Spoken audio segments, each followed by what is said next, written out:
Uh, I heard Professor Breen give this pretty much same talk about a year ago at a UCLA meeting, and I was totally wrapped with attention. Now I'm going to say a little about her. Professor Elizabeth Crabb Breen, a PhD, is a professor emerita of the Norman Cousins Center for Psychoneuroimmunology in the Department of Psychiatry and Behavioral Science at the David Geffen School of Medicine at UCLA. That particular center examines the interaction between the mind, the brain, and the immune system. Professor Liz will review some of the mind-body research being done at the center, which has a particular interest in the effects of disrupted sleep. Her topic today is mind, brain, and immune system. It isn't just in your head.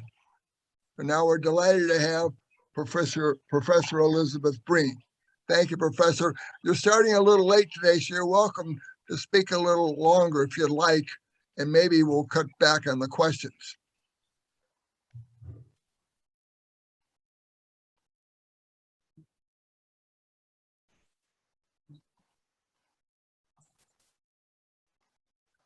All right, there. Can everyone now see my slides? Yes. Okay, terrific. Well, thank you, John, for that nice introduction, and to all of you for the kind invitation to join you this afternoon. And as John mentioned, my topic today is, whoops, hang on. I don't know about you, but I have a bar that is obstructing my view of my own screen. There we go. Mind, brain, and immune system, it isn't just in your head. And as John alluded in the introduction, I'm going to focus today on the idea that the mind, the brain, and the immune system do all interact with one another. So what you're thinking is not necessarily confined to just your head, but it really does impact your whole body. And I'd like to echo everyone else's sentiments in thanking all of the veterans who are here and in this meeting today. So it's a privilege to be joining you on Veterans Day. So I am okay,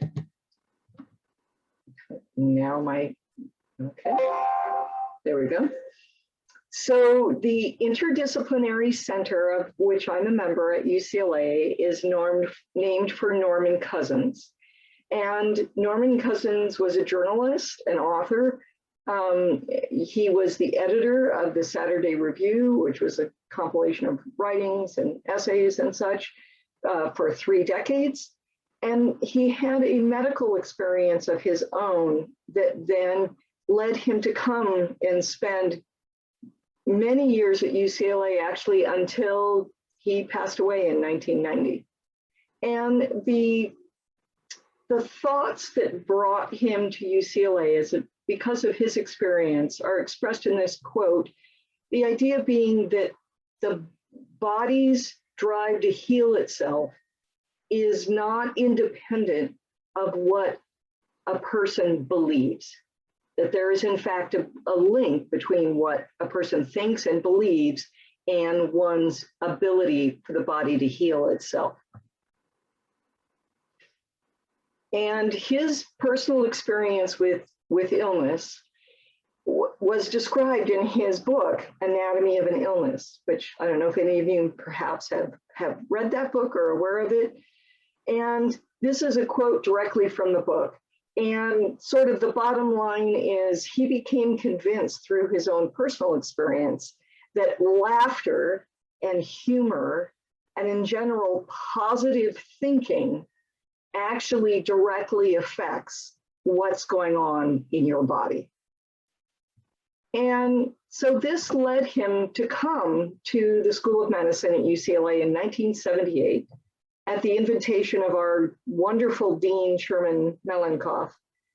And he came specifically on a quest for validated, scientifically, rigorously tested proof that a psychological approach has an effect on one's biological state.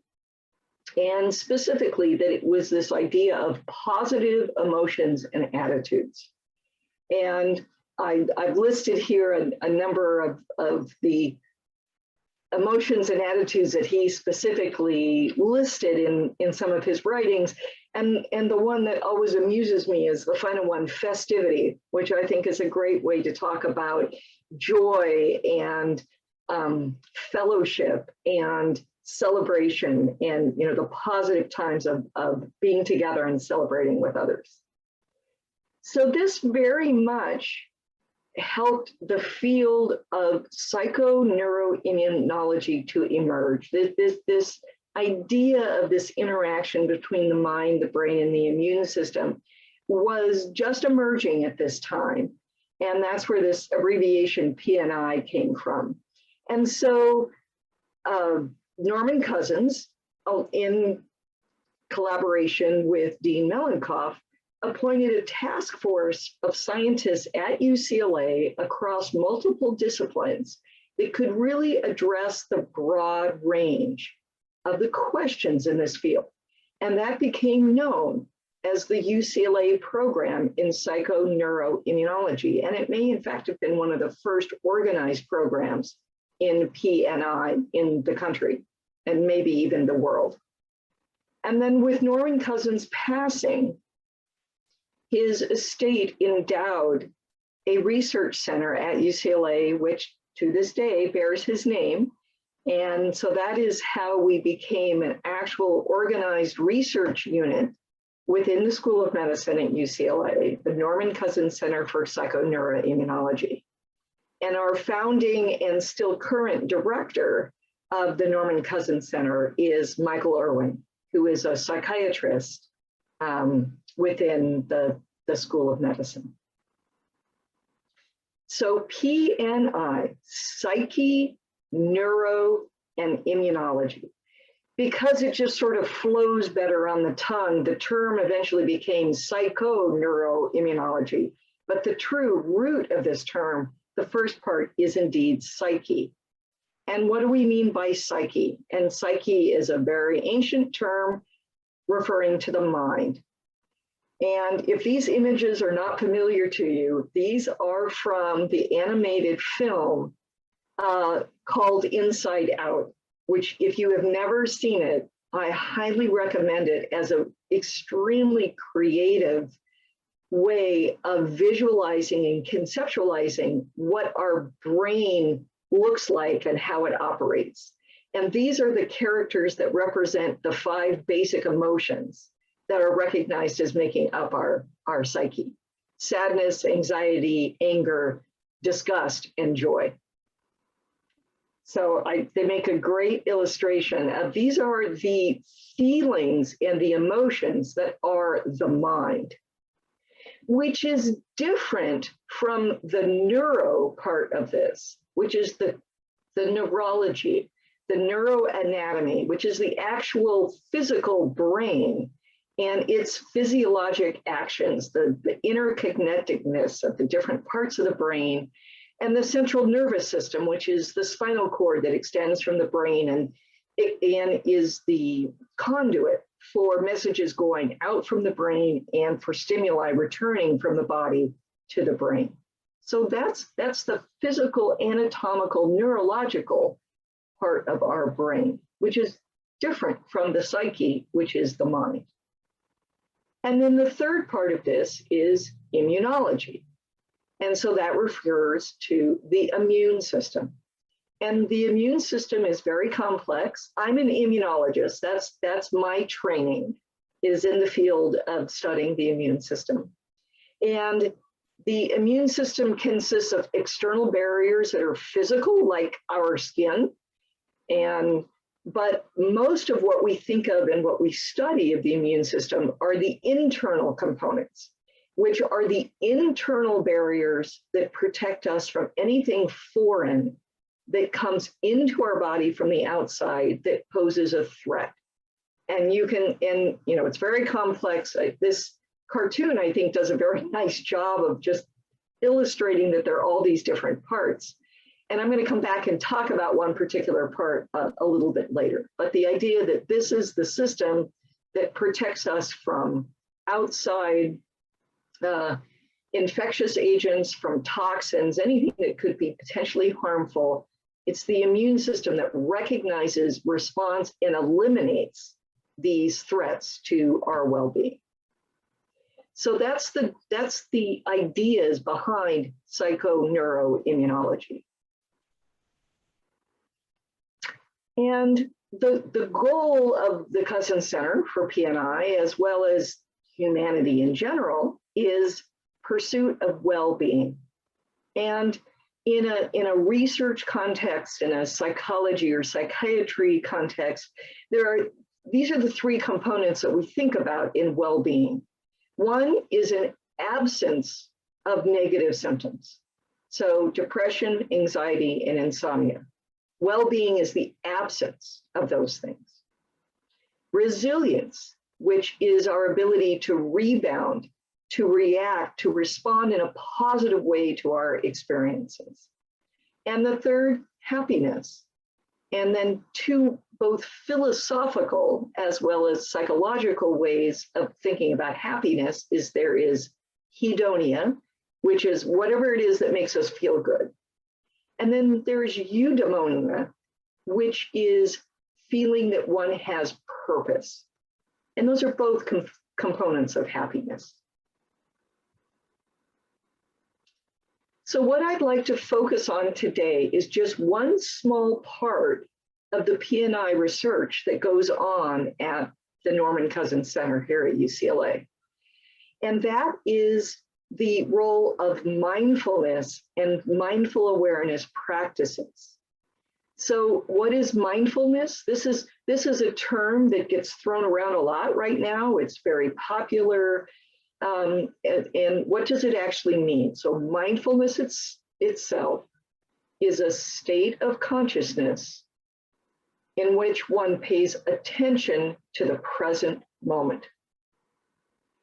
And then mindful awareness practices are just that. Like anything else you learn to do, mindful awareness practices are skills that you learn, and you learn how to attend to the moment, to attend to experiences, thoughts, and emotions from a non-judgmental perspective, simply to recognize and acknowledge where you are in the present moment. So the research questions that I'm going to focus on today, and as I say, this is just a small portion of the broad range of really interesting topics that various faculty are working on within the framework of the Cousins Center. But I'm going to focus on these mindful awareness practices and specifically how they can improve health in older adults. This is a particular area that especially our leader, Michael Irwin, who's the director of the center, has done tremendous work in this area. So I'm going to focus on three things: infectious disease risk, mental health, and inflammation. So first, I'm going to talk about infectious disease risk. And specifically, I'm going to show you an example of mindfulness awareness practices in relation to herpes zoster and its vaccine. So herpes zoster is the virus that causes chickenpox. And then later in life, if it reemerges, it's the virus that causes shingles. So the vaccine I'm talking about is the shingles vaccine. And we're fortunate that there's a very effective shingles vaccine. And I'll say right up front, you're probably wondering, okay, well, what about COVID and COVID vaccines and all those kinds of things? It's too early, it's too soon. I can assure you there are PNI scientists who are interested in applying these same questions to the current vaccine questions that we have. But what I'm hoping is this will be a good example of work that has been done, looking at exactly how a virus infection and its vaccine can be impacted by mindful awareness. First, I'd like to show you an example of how one's state of mind, in this case, clinical depression, so major depressive symptoms, so that this is an actual clinical psychiatric diagnosis, how that can affect your immune response. And so what we're looking at here is on this range, you can see that this is labeled from the bottom to the top. Down here would be a weak immune response. As you go up, it's a stronger immune response. So a taller bar is better. You have a stronger immune response. And 3 groups of older adults were looked at in this study.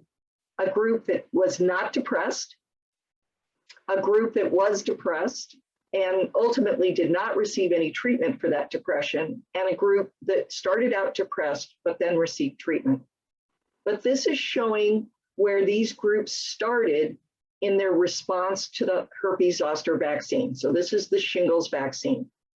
So you see that just by virtue of being depressed, these groups of older adults had a much poorer response to exactly the same vaccine as these older adults who were not depressed. So the study was to look to see what happens if you relieve those depressive symptoms. And here's the answer. When you put someone on antidepressant treatment, so these are medications, so someone taking a medicine now to treat their depression, that is this gray bar. And you now see that once the depression is treated and removed, the immune system is now reacting essentially just as well as a person who never had depression.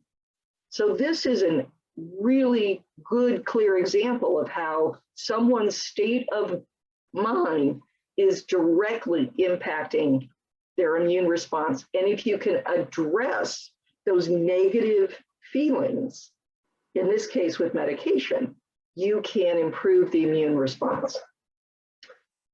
So what happens if you use a mindfulness awareness practice to try to improve someone's immune response, specifically to this same shingles vaccine? So here, this is 2 groups of older adults. One group that received a health education seminar, so they are the control subjects. And then a group that learned the practice of Tai Chi, which is often just referred to as Tai Chi. So this is an ancient Asian meditation practice. It's an excellent practice for older adults because it involves a meditative state, a mindfulness awareness state, with very gentle, slow, controlled physical movement. So it is not stressful on the body in terms of the physical demands, but you have the benefit of both physical movement as well as learning to practice this state of mindful awareness. And so essentially everybody has been exposed to the chickenpox virus. And so before vaccination with the shingles virus, you can see that people who are practicing Tai Chi have a better response to the vaccine than people who don't practice Tai Chi. So that's an encouraging response. And then you come over here and you look at these 2 groups after they've been vaccinated, and you see that the normal, healthy, the health education control group, they certainly get a big boost from the vaccine. And so does the Tai Chi group. The Tai Chi group stays much higher than the group that's not doing Tai Chi. So it shows that not only do you have a benefit before vaccination, but you continue to have a benefit after vaccination. But what was really a key observation in this study is note that these Tai Chi individuals who are not yet vaccinated have essentially the same level of response as the vaccinated people who do not practice Tai Chi. And this was extremely encouraging because it meant that if there are older adults who for some medical reason cannot be vaccinated with the shingles vaccine, a regular practice of Tai Chi actually boosts the immune system almost as much as the vaccine does. So this was a tremendous demonstration of the value of the interaction between the mind and the immune system. So that's my example of how a mindfulness awareness practice can give us insights into infectious disease. So now I'm going to turn to the topics of mental health, specifically depression and insomnia. And why are these important? Because we know that sleep disturbance, so insomnia in various forms, actually increases your risk of death and the risk of having a number of other serious medical conditions: cancer, diabetes, depression, heart disease. So there are lots of reasons to carefully examine how one can address sleep disturbance. And here's the statistic about insomnia being associated just with death from all causes. And you can see that over a 20-year follow-up, persons with persistent insomnia die much sooner than people who do not have persistent insomnia. So this is a very real problem, that sleep problems, and particularly persistent insomnia, are truly associated with poor health outcomes. So how can we apply what we believe are the benefits of these mindfulness awareness practices to this idea of sleep impairment? So this was yet another study done here at the Cousins Center. And on this particular graph, a higher bar is worse for you. This is a measure of sleep quality, and the higher the number, the worse you are sleeping. So here, a high bar is bad. And so here are two groups of older adults looking at their sleep quality. How well do they feel they're sleeping? And before the research project began, at the beginning, they were very similar in their reported sleep quality. But one group then was taught how to do mindfulness meditation. So this is the mindfulness part. It's similar to the meditational part of Tai Chi, but without the physical movement. But this is a focus on the meditation process itself. So once again, it's a skill. You learn how to do it, you practice it. And after the intervention, which I believe was 6 or 8 weeks long, you can see that the older adults who learned how to do the mindful meditation improved the quality of their sleep compared to the controls who were given a sleep seminar, which helped a little bit. Things about what are things you can do to improve your sleep. And then in the same study, these same adults were also evaluated for depression symptoms.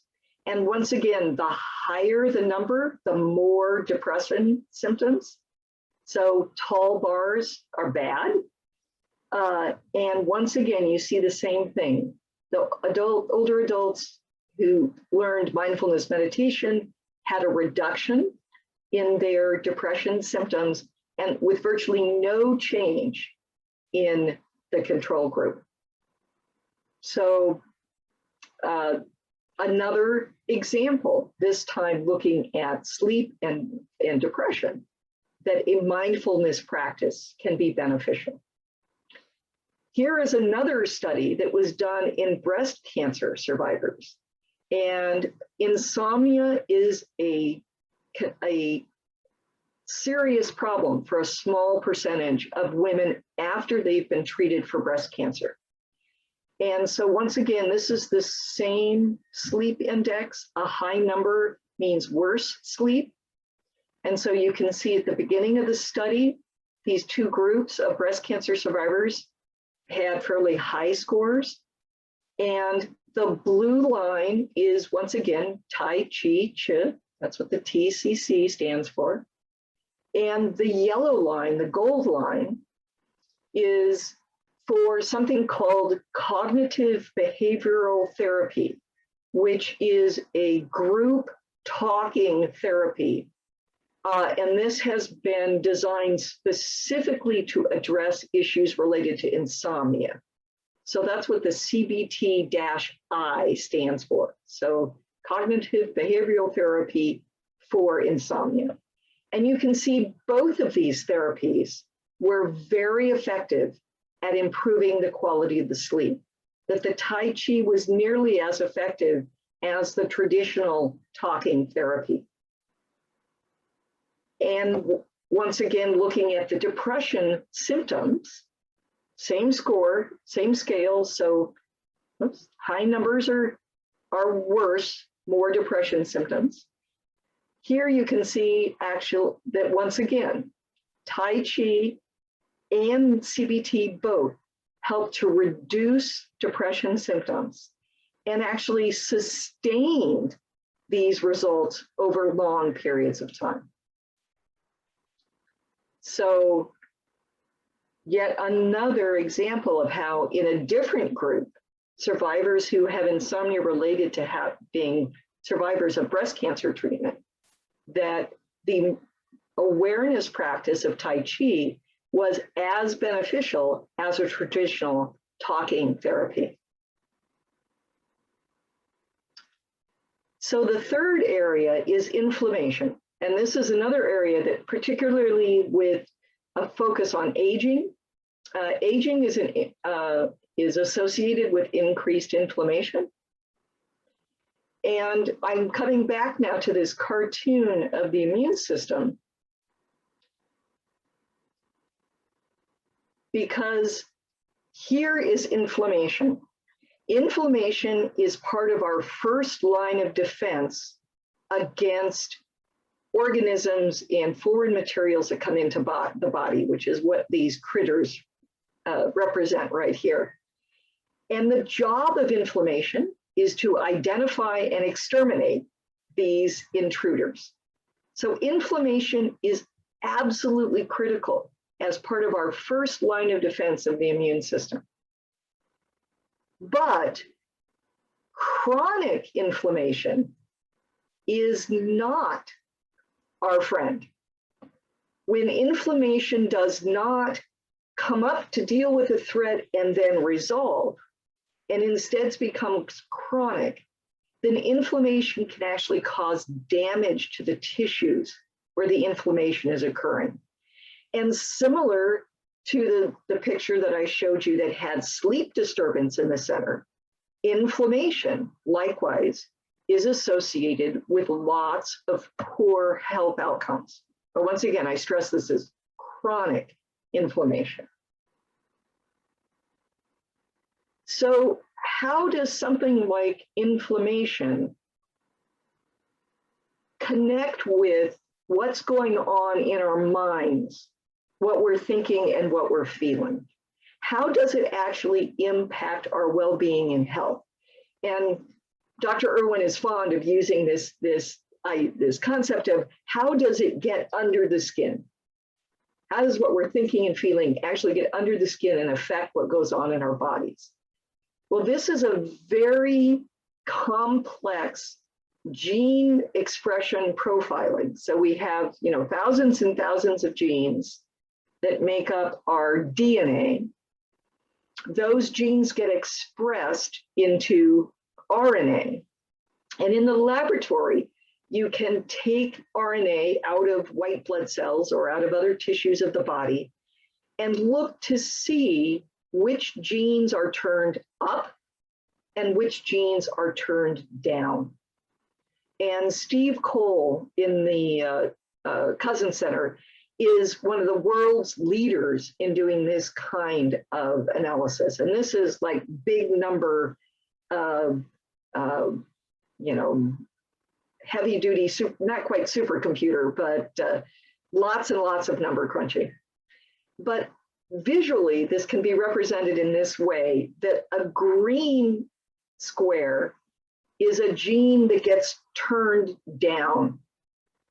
And these are genes that are antiviral. So these are the genes that you want to have on when you're facing a virus infection. And the red genes are inflammatory genes, and they're genes that go up. And I swear this is real data. This is not a cartoon. This is not made up. This is really what the data looks like. When you take a group of people who are lonely and you compare them to a group of people who are socially isolated, socially integrated, meaning they interact with people, they have good social networks, you can see lonely people lose their antiviral genes, they upregulate their inflammatory genes, whereas socially integrated people do the reverse. So the state of being and thinking and feeling does get under your skin, and it results in big differences of what genes get turned on and what genes get turned off. So that's a genetics look at how inflammation potentially relates to our well-being. Here we've come back again to cognitive behavioral therapy and Tai Chi as interventions to now specifically look at inflammation. And this is in another group of breast cancer survivors with insomnia. So the women, and this is a measure of how much inflammation particular cells are producing. Less is good, it's down at the bottom, more is up here. This is where the women start. Interestingly, in this particular situation, CBT does not reduce this inflammation, but Tai Chi does. And here is another insomnia study, but this is now focusing back on older adults. CRP is a measurement that gets made in the blood. Some of you may be familiar with this. Maybe your doctor has ordered a CRP test as a part of the blood test that gets done in a routine physical. This is a widely measured indicator of inflammation generally in the body. And we measure it in the Cousin Center lab all the time in hundreds and hundreds of samples. And so once again, lower means less inflammation, higher number is more inflammation. So here's a sleep seminar, control, Tai Chi, and CBT. And you can see that with time, this inflammation marker goes up in the people who are not getting any kind of intervention, but it stays level. It does not, it is prevented from going up with both Tai Chi and with the cognitive behavioral therapy. And in this particular situation, with time, the cognitive behavioral therapy continues to benefit individuals. The Tai Chi does not. And our suspicion on this particular study is people stopped doing Tai Chi, which is perhaps why this benefit that was seen right here at the end of the active part of the study was reversed with time. These are practices like anything else. You have to keep doing them in order to gain benefit.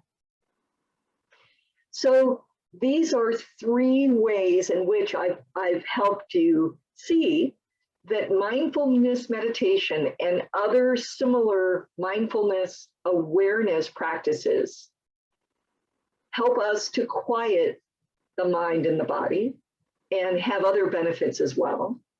But that research such as what I just shared with you from the Cousins Center shows that these practices can actually promote one's health through the effect on our genetic code, as I showed you in that red and green picture, as well as these other pathways that I've showed you in these other examples that change our body's physiology, as well as changing the mind's emotional state. Truly representative of psychoneuroimmunology. And that therefore these kinds of practices have the potential to support and improve well-being. And I couldn't present all this data on mindfulness practices without then telling you that UCLA has a resource for anyone who's interested in these kinds of practices. It's called the Mindfulness Awareness Research Center, or MARC. Very easy, if you just Google marc.ucla, I put the link here as well. One of the greatest resources, I refer people to this website all the time. They have recordings of guided mindfulness meditations. So if you are, or anyone you know might be interested in seeing what mindfulness awareness is about, this is a great place to start. And Diane Winston is the woman who does these, and she is just like the best at guiding these kinds of practices. And there are a number of other resources that are there as well. So, and I first and foremost need to acknowledge Dr. Irwin, our distinguished leader at the Cousins Center, but he also happens to be the director for the MARC, for the Mindfulness Awareness Research Center. So not at all surprising that we are very much intertwined with the work that goes on with MARC. And I wanted to be sure to acknowledge the research collaborators and contributors. These are all scientists, physicians, psychologists, psychiatrists, neuroscientists who are members of the Cousins Center and contributed, at least in part, to one or more of the pieces of research that I just shared with you. And in closing, in the true spirit of Norman Cousins, who has enabled the creation and the sustainment of our Cousins Center as an interdisciplinary research center, I'd like to go back to this image of joy, which is one of those 5 basic emotions that were illustrated. And you know, what better way to live out Norman Cousins' quest for well-being and health than to celebrate joy, and for me to express my gratitude to all of you for inviting me and for listening to this presentation. Thank you, Elizabeth. Very good presentation. Do we have any questions for the doctor? John? Yeah, doctor, I tried Tai Chi on a couple occasions. I thought it was very hard. Is there something special about that? Can they do yoga or something like that instead of that? Yoga is definitely another mindful practice, as long as whoever the instructor is makes sure to address that component. My observation and what's been shared with me by others is that often instructors focus on the physical movement of yoga and not so much on the mindful component. But that's why having something like the MARC and the guided mindfulness meditations, if the physical movement is difficult for whatever reason, perhaps a mindfulness practice that just involves listening may be more helpful. Thank you. Ed, you have a question. I had a question, Ed Gold. Tai Chi, is that practiced primarily, say, in countries like Japan? And is that the reason why the Japanese have a longer life expectancy than people in the United States, or a reason? Well, Tai Chi originated in China, but it's very widely practiced, as I understand, in throughout Asia. I'm not sure about Japan, but Japan, in its culture and many of its religious practices, are very contemplative, and many are meditation based. So I don't know that one could say that it's how much it contributes, but certainly contemplative approaches to life, whether they be Tai Chi or other related approaches that have this mindfulness component, certainly could be beneficial. Okay, Thank you. thank you. Phil, you had your hand up. You're on mute. Yeah, I just have a lot about this mindfulness. A lot of people have been getting the vaccine for COVID, and they get these symptoms. They're tired, fatigued, pain. But the way I feel about it, if you're gonna sit around and wait for the symptoms to happen, and not like I got the 2 shots and the booster, and I went hiking and working. I got no symptoms. I just think sometimes people sit around and they wait for the symptoms to happen. Phil, you're cracking up on us a little bit. Symptoms that so many people claim to have.